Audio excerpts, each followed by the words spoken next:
Hello and welcome to water study centre. हम basically exercise 2.4 कर रहे थे जिसमें हमने अभी तक क्वेश्चन नंबर 8 तक कंप्लीट कर लिया है और आज के इस लेक्चर वीडियो के अंदर हम question number 9 and question number 10 को फिनिश करने वाले हैं। चलो जरा देखते हैं क्वेश्चन हमारे पास क्या देकर रखा हुआ है। देखो हमें यहाँ पे बोल के रखा है कि वेरीफाई एक्स क्यूब प्लस में y cube is equal to x plus y and फिर ब्रैकेट में x square minus x y plus y square. तो बेसिकली आगे जाके हम पढ़ेंगे कि ये भी एक आइडेंटिटी ही होता है। हमें अगर एक्स क्यूब प्लस में वाई क्यूब के फॉर्म में देके रखी हुई चीज़ें और अगर मुझे उसको फैक्टराइज करना है तो हम ये दो टर्म्स के फॉर्म के अंदर फैक्टराइज कर सकते हैं। लेकिन फिलहाल के लिए ये जो हमारे पास आइडेंटिटी है इसको क्या करना है, वेरीफाई करना है। और जो तुमने जहां पर भी 8 आइडेंटिटी लिखी थी उस 8 आइडेंटिटी के नीचे भी ये 2-3 आइडेंटिटीज लिख लेना, क्योंकि ये भी डायरेक्टली कहीं ना कहीं काम आ जाती है क्वेश्चंस के अंदर। चलो जरा देखते हैं, हम इसको वेरीफाई भी करेंगे एंड वेरीफाई करने के बाद हम इसको याद भी करने वाले हैं। चलो देखो, जो भी मुझे वेरीफाई करना है सबसे पहले मैं यहाँ पे लिखता हूँ, हमें वेरीफाई ये करना है एक्स क्यूब प्लस में y cube is equal to bracket में एक्स प्लस में वाई एंड इधर हमारे पास दे के रखा एक्स स्क्वायर माइनस में एक्स वाई प्लस में वाई स्क्वायर। अब तुम जरा मुझे बताओ कि तुम्हारे हिसाब से ये लेफ्ट वाले को सॉल्व करना चाहिए कि राइट वाले को। तो लेफ्ट वाला तो मैं बोलूँगा ये तो ऑलरेडी हमारे पास सिंप्लीफाई फॉर्म में देके रखा हुआ है, तो क्यों ना मैं यहाँ पे राइट हैंड साइड की वैल्यू लिखूँ और राइट हैंड साइड की वैल्यू लिख के मैं इसको सिंप्लीफाई करता हूँ। तो हमने यहाँ पे लिखा राइट हैंड साइड की वैल्यू और राइट हैंड साइड की वैल्यू क्या है, ये हो गया मेरे पास एक्स प्लस में वाई, दूसरे ब्रैकेट में क्या आ गया एक्स स्क्वायर माइनस में एक्स वाई प्लस में कितना आ गया हमारे पास वाई स्क्वायर। अब तुम जरा मुझे बताओ क्या हमें इनको मल्टीप्लाई करना चाहिए, और मल्टीप्लाई कैसे करते हैं, ये पहली वाली टर्म का मल्टीप्लाई हम हर एक टर्म से करते हैं, वैसे ही सेकंड वाले टर्म का मल्टीप्लाई हर एक टर्म से करना। चलो जरा करते हैं। तो सबसे पहले जब मैं x का मल्टीप्लाई सभी से करने जाऊंगा तो x का मल्टीप्लाई एक्स स्क्वायर से कितना हो गया मेरे पास, ये हो गया एक्स क्यूब, डन। x का मल्टीप्लाई अगर मैं ये एक्स वाई से करूंगा तो कितना हो गया माइनस एक्स स्क्वायर वाई, फिर x का मल्टीप्लाई वाई स्क्वायर से करूंगा कितना आ गया plus x y square, done. हमने ये x का मल्टीप्लाई तीनों टर्म से कर दिया। वैसे ही जब मैं y का मल्टीप्लाई करूंगा तो कितना आ गया plus y x square, y का मल्टीप्लाई इससे करूंगा तो कितना आ गया minus x y square and y का मल्टीप्लाई वाई स्क्वायर से करूंगा कितना आ गया मेरे पास प्लस वाई क्यूब। अब जरा ध्यान से देखो, क्या इसके अंदर कुछ वैल्यूज कैंसिल हो रही है? जी हाँ, यहाँ पे एक्स स्क्वायर वाई दे के रखा हो, यहाँ पर भी एक्स स्क्वायर वाई दे के रखा हो, ये माइनस में और ये प्लस में, तो ये माइनस वाली टर्म और ये प्लस वाली टर्म क्या होगी, कैंसिल। वैसे ये एक्स वाई स्क्वायर और माइनस एक्स वाई स्क्वायर ये दोनों की दोनों टर्म्स भी क्या हो गए हमारे पास, कैंसिल। तो हम यहाँ पे क्या करेंगे, हम बोलेंगे एक्स क्यूब प्लस में वाई क्यूब, ये हो गया मेरे पास एक्स क्यूब प्लस में वाई क्यूब। हम बेसिकली राइट हैंड साइड को सॉल्व कर रहे थे और राइट हैंड साइड को सॉल्व करते करते हमारे पास लेफ्ट हैंड साइड के इक्वल आ गया, तो हम बोलेंगे जब राइट हैंड साइड और लेफ्ट हैंड साइड दोनों के दोनों वैल्यू बिल्कुल सेम हो गई तो हम बोलेंगे क्या, हेंस वेरीफाई करना था तो हम लिखेंगे हेंस वेरीफाइड। पहले बताओ ये चीज क्लियर हुई, समझ में आया अच्छे से? ठीक है, तो अभी इसको जरा याद भी करते हैं कि एक्स क्यूब प्लस में वाई क्यूब क्या होता है, एक्स प्लस वाई, क्योंकि प्लस है तो हम यहाँ प्लस लिख दिया, एक्स स्क्वायर माइनस में एक्स वाई प्लस कितना आ गया वाई स्क्वायर। चलो चलो आगे बढ़ते हैं। इसी में हमारे पास सेकंड वाला ही वेरीफाई करने को देके रखा हुआ, ये देके रखा हुआ एक्स क्यूब माइनस में वाई क्यूब, तो इसको कैसे याद करेंगे, एक्स माइनस वाई और यहाँ पे क्या आ जाता है प्लस, यानी x square plus x y plus y square. यहां पर भी हम बिल्कुल सेम प्रोसीजर अप्लाई करेंगे, हम बोलेंगे कि इसके राइट हैंड साइड की वैल्यू को हम जरा लिखते हैं। राइट हैंड साइड की वैल्यू हमारे पास क्या देके रखा हो, ये देके रखा हो एक्स माइनस में वाई एंड दूसरे ब्रैकेट में एक्स स्क्वायर प्लस में एक्स वाई प्लस में कितना देके रखा हो हमारे पास वाई स्क्वायर। जब मैं x का मल्टीप्लाई सभी से करूंगा तो मेरे पास क्या हो जाएगा, x इंटू में एक्स स्क्वायर कितना आ गया एक्स क्यूब, x का मल्टीप्लाई एक्स वाई से करूंगा कितना आ गया plus x square y, x का मल्टीप्लाई वाई स्क्वायर से करूंगा कितना आ गया मेरे पास एक्स वाई स्क्वायर। देखो ध्यान सही लिख रहे हैं। जब मैं माइनस का मल्टीप्लाई करूंगा तो सारे के सारे टर्म्स क्या हो जाएंगे, माइनस में हो जाएंगे, क्योंकि ये सारे के सारे क्या है प्लस में। तो माइनस वाई का मल्टीप्लाई जब मैं इधर करूंगा कितना हो गया minus x square y, minus y का मल्टीप्लाई इधर करूंगा तो माइनस एक्स वाई स्क्वायर और माइनस वाई का मल्टीप्लाई वाई स्क्वायर से करूंगा कितना आ गया मेरे पास माइनस वाई क्यूब।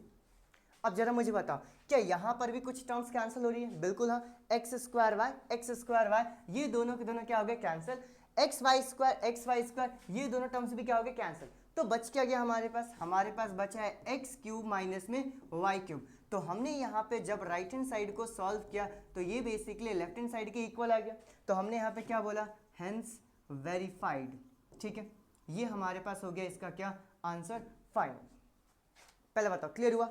अब जरा हम इन दोनों को फटाफट याद करते हैं, और तुमने जहां कहीं पर भी आइडेंटिटीज लिख के रखा हुआ है वहां पे जरा ये आइडेंटिटीज लिखो। तो हम यहाँ पे आइडेंटिटीज के अंदर 8 नंबर के बाद कहीं पर भी स्पेस बचा होगा, ऊपर टॉप पे बचा होगा, नीचे बचा होगा, वहां पे लिख लेना। 9 नंबर पे हमें ये याद करना है कि अगर हमारे पास एक्स क्यूब प्लस में वाई क्यूब आता है तो ये होता है ब्रैकेट में एक्स प्लस में वाई, एंड दूसरे ब्रैकेट में एक्स स्क्वायर माइनस में एक्स वाई प्लस में वाई स्क्वायर। पहले बताओ, क्लियर हो गई बात। वैसे ही 10th नंबर पे हमें यह याद रखना है कि अगर एक्स क्यूब माइनस में वाई क्यूब आता है तो एक ब्रैकेट में एक्स माइनस में वाई, और दूसरे ब्रैकेट के अंदर क्या आता है एक्स स्क्वायर प्लस में एक्स वाई प्लस में कितना आ गया हमारे पास वाई स्क्वायर। ये हो गया हमारे पास क्या फाइनल आंसर। आंसर क्या मतलब आइडेंटिटीज, आंसर क्यों ही लिख दिया, आदत हो गई ये क्वेश्चन करते हैं तो अपन लास्ट में आंसर लिख देते हैं। पहले बताओ, क्लियर हो गया। ये दोनों आइडेंटिटीज याद करो अभी जरा वीडियो पॉज करके, क्योंकि अभी अगले क्वेश्चन के अंदर यूज होगा। चलो देखो ध्यान से, यहाँ पर हमारे पास फैक्टराइज करना, और फैक्टराइज करने का मतलब ही क्या होता है कि हमें अलग अलग टर्म्स के अंदर डिवाइड करना। अब यहाँ पर 27 वाई क्यूब दे के रखा और यहाँ पे 125 जेड क्यूब दे के रखा हुआ है, डन। तो हमने यहाँ पे क्या बोला, 27 वाई क्यूब की जगह क्या मैं यहाँ पे 3y का होल क्यूब सोच सकता हूँ। वैसे ही ये 125 जेड क्यूब जब दे के रखा हुआ है तो क्या मैं इसकी जगह 5z का होल क्यूब सोच सकता हूँ। और जैसे मैं इसको देखता हूँ तो मुझे आइडेंटिटी याद आ जाती है। कौन सी याद आती है, तो हम बोलेंगे कि ये एक्स क्यूब प्लस में वाई क्यूब की आइडेंटिटी याद आती है। क्या होता है जरा मुझे बताओ। तो ये होता है मेरे पास x प्लस में y, एंड दूसरे में क्या होता है एक्स स्क्वायर माइनस में एक्स वाई प्लस में वाई स्क्वायर। तो हम इसको ब्रैकेट के अंदर यहाँ पर डाल देंगे और फिर इसको अप्लाई करेंगे, मतलब फैक्टराइज करेंगे। तो हमने ये बोला कि जब मुझे इसको फैक्टराइज करना है तो x की जगह क्या है, तो x की जगह 3y, और y की जगह क्या है, y की जगह 5z।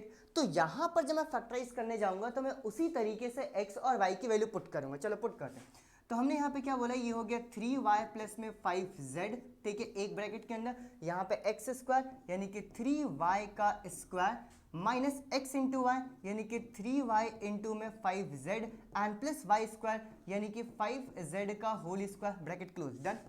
यहाँ पे हमने किया तो कितना आ गया 3y प्लस में 5z एक ब्रैकेट में, दूसरे ब्रैकेट में 3y स्क्वायर का जब हम करेंगे तो कितना आ गया मेरे पास, ये हो गया 9y स्क्वायर माइनस 5 3z कितना आ गया 15yz प्लस 5z कितना आ गया, ये हो गया 25z, ब्रैकेट क्लोज। ये हो गया मेरे पास क्या फाइनल आंसर। मतलब हमें इसको फैक्टराइज करने को बोला गया था और हमने यहाँ पर इसको दो टर्म्स के अंदर क्या कर दिया, फैक्टराइज कर दिया है ओवरऑल। चलो आगे बढ़ते हैं। एक और हमारे पास इसी के अंदर है फैक्टराइजेशन, ठीक है। अब ये हमारे पास माइनस में आ गया। अब तुम जरा मुझे बताओ कि 64 की जगह मैं ऐसा लिख सकता हूँ 4m का क्यूब, जी हाँ बिल्कुल सही है, माइनस 343n क्यूब की जगह क्या मैं ये लिख सकता हूँ 7n का क्यूब, डन। चलो पहले फॉर्मूला बताओ, मतलब आइडेंटिटी बताओ। तो ये होता है हमारे पास एक्स क्यूब माइनस में y cube is equal to एक ब्रैकेट के अंदर एक्स माइनस में वाई, दूसरे ब्रैकेट के अंदर एक्स वाई प्लस में एक्स वाई प्लस में कितना आ गया हमारे पास वाई स्क्वायर। पहले बताओ, डन है इतना। आगे बढ़ते हैं जरा। तो हमने इसको क्या कर दिया, एक ब्रैकेट के अंदर डाल दिया। आगे बढ़ते हैं, हम उसी के तरीके से यहाँ पर भी सारी की सारी वैल्यूज क्या कर देंगे, पुट कर देंगे। देखो x की जगह क्या है 4m, y की जगह क्या है, तो ये है मेरे पास 7n, पुट करते हैं। तो x माइनस वाई यानी कितना आ गया मेरे पास 4m माइनस में 7n। क्या मैं बिल्कुल सही लिख रहा हूँ, जी हाँ। x की जगह क्या है 4m, तो ये हो गया मेरे पास 4m का स्क्वायर प्लस ये एक्स वाई यानी कितना आ गया मेरे पास, ये हो गया 4m इंटू में 7n plus y square, y की वैल्यू कितना आ गया, ये हो गया 7n का whole square and close, done. चलो चलो, तो ये हो गया मेरे पास 4m माइनस में 7n एक ब्रैकेट के अंदर कर दिया। यहाँ पे 4m का जब मैं स्क्वायर करूंगा तो 4 4 जा कितना हो गया 16m स्क्वायर प्लस 7 4 जा कितना आ गया, ये हो गया 28, ये हो गया m इंटू में n प्लस 7n का स्क्वायर कितना आ गया 49n स्क्वायर, ब्रैकेट क्लोज। और ये हो गया मेरे पास क्या फाइनल आंसर, और हमने इसको फैक्टराइज कर दिया। तो हमने अभी इस लेक्चर वीडियो के अंदर क्या देखा कि सबसे पहले हमारे पास दो आइडेंटिटीज थी, इन दोनों आइडेंटिटीज को हमने वेरीफाई किया, डन। ये पहली आइडेंटिटी, फिर हमारे पास ये दूसरी आइडेंटिटी, फिर हमने दोनों आइडेंटिटी को लिख के अच्छे से समझा और याद कर लिया। एंड उसके बाद फिर ये हमारे पास क्वेश्चन नंबर 10th के अंदर फैक्टराइजेशन था, और मुझे उम्मीद है कि ये दोनों के दोनों क्वेश्चन बहुत ही अच्छे से समझ में आया होगा, डन। अगर समझ में आया है तो थम्स अप करके जाना है, अपने दोस्तों को शेयर करना है, बेल आइकन बजाना है ताकि सारे के सारे वीडियोस के नोटिफिकेशन आपको मिलते रहें। Once again thank you so much, bye bye.